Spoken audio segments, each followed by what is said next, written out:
I tried being purely logical once. It worked for me until I fell in love because then nothing made sense anymore.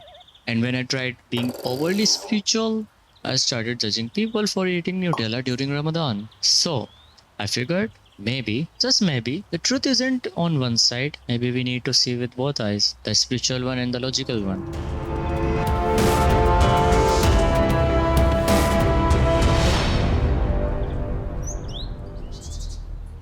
Welcome to the Grey Room, a space where logic, belief, and everything in between can sit down and talk, preferably over a good cup of coffee.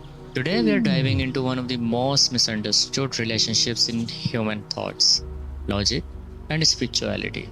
Do they really contradict, or are we just looking at them through the wrong lens? Let's find out. So, let us start with our first argument. Logic is limited by intellect. Logic is powerful, but here's the catch. Logic only works as long as the intellect works. Your logic is bound to your intellect. Imagine someone saying in the 1700s, yeah, the same era when colonization started. Let's say someone who was not concerned about being colonized or slavery would have said something like that. One day we will travel from Egypt to India in a few hours. What do you think people would have said? People would have laughed at him. But fast forward, today, we do it daily. So, was it illogical or just unimaginable at that time? As Hegel said, the spirit is always evolving towards a more complete version of itself, meaning, what seems irrational now might just be ahead of its time. So, logic is rarely limited by intellect. So, let us move to a second argument now. Spirituality gives meaning to intellect. Spirituality, on the other hand, is often accused of being irrational, but let's slow down.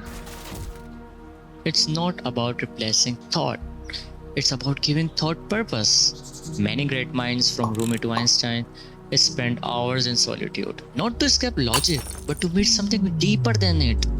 In fact, spirituality often creates the space where logical breakthroughs are born. Peace, silence, and self reflections are not abstract fluff, they are mental clarity. And clarity breeds insight. So, what this single trait of spirituality had done to great minds like Tesla actually contributed to logic, or as a science. So, are you sure that spirituality's traits have nothing to do with the intellect? Think about it. Let's move to our third argument here. When spirituality becomes extreme. So here's the thing. Too much of either side becomes dangerous. Spirituality without reason can make you rigid, blind to reality, or hostile to differences. Ever met someone who thinks their belief is the only truth? Yeah, I guess you have. That is not wisdom, and you know that. That's basically ego wrapped in rituals. Even sacred texts from any religion require mature logic to interpret them correctly. Words can liberate or they can mislead, depending on who's reading. Logic is needed to keep spirituality grounded, and spirituality is needed to keep logic human. You know what I'm talking about, right? Okay, let's move forward. Coming towards the fourth argument, that logic cannot explain everything. Let's shift gears. If logic alone were enough, we would have solved everything, including our sufferings by now, I guess. But here are we, asking the same old school question. If God loves us, why is there injustice? Why is there crime? Why is there poverty? We forget humanity has free will, according to many religions as well. Limited, but yes, they can shape their future. So, coming towards the poverty, it takes just 350 billion to wipe out global poverty, said by UN, not me. That amount is less than what one billionaire owns. Yeah, you get it right. I'm talking about him. Do we blame God for injustice or ourselves? Spirituality teachings across all religions, they take care of the poor, watch over your neighbors, give more than consume. So, as that said, it is a capitalistic system that made these materialistic differences. So, we need to own our flaws. Humans are hypocrites, to be honest, because on one side we accept what Aristotle said in philosophy, that humans are social animals. That said, we need to act like that too. In reality, we don't take care of our fellow beings.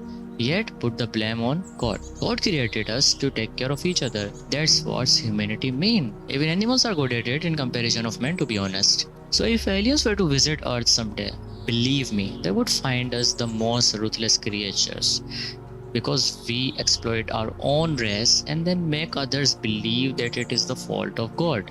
We teach different morality, as Nisha said. There are two types of morality. We are the ruthless creatures of this planet, not the creator. But creation is the problem here. And we are too individualistic and narcissistic to accept that. When was the last time you even take care of someone else unconditionally? We only do something if we expect something in return. We don't do unconditional efforts anymore. At least not the majority. We are prone to ignore that and then blame divinity for the mess we made. Are we sane enough? Think about it. So coming towards our fifth and last argument, when spirituality belief becomes scientific fact. So here is something interesting. Centuries ago, the Quran mentioned in Surah Hadith chapter 57 verse 25 that iron did not originate on earth.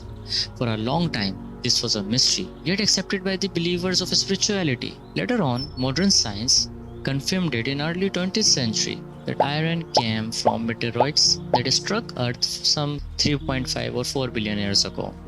So, what a single book confirmed centuries ago was confirmed by science just a century ago.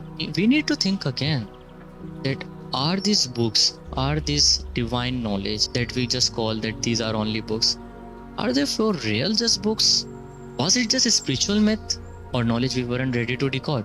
This back and forth led me to a realization that there should be a middle path. Reality cannot be just black or white. So coming towards the solution, the middle path. Introducing Spyrogic, my very own method of thinking through something on which this channel is gonna be based upon. So there should be a space where logic and spirituality don't cancel each other out. Rather, they should complete each other. So I spent time thinking about it, and to find a way between the black and white or the mean between extremes, I came to know that there is a gray area in between. I named this thinking as Spyrogic. Basically a mixture of spirituality and logic, Spyrogic. Not a theory, not a movement, just a way of thinking where you ask questions but still believe. You seek facts but respect mystery. You think freely but also feel deeply. Because this world is not black or white, it's grey. That's why this channel exists. So coming towards the closing notes, if you have ever felt torn between science and faith, if you have been judged for asking too many questions or not asking enough, welcome. You are not alone. The grey room is a space to explore, not escape. A place of conversation, not conversion. We will laugh, we will reflect, we may disagree, but with respect. And remember, truth isn't fragile, it survives examination. Your uniqueness is not a flaw. It is your fingerprint on the universe. If this resonated with you, hit the subscribe button, hit like, comment down below about your thoughts, and join me in this journey. Let us build a space that unites, not divides. A space where intellect meets soul, and where thinking differently is finally normal. Take care, be kind, and stay uniquely you. See you in the next one. Bye.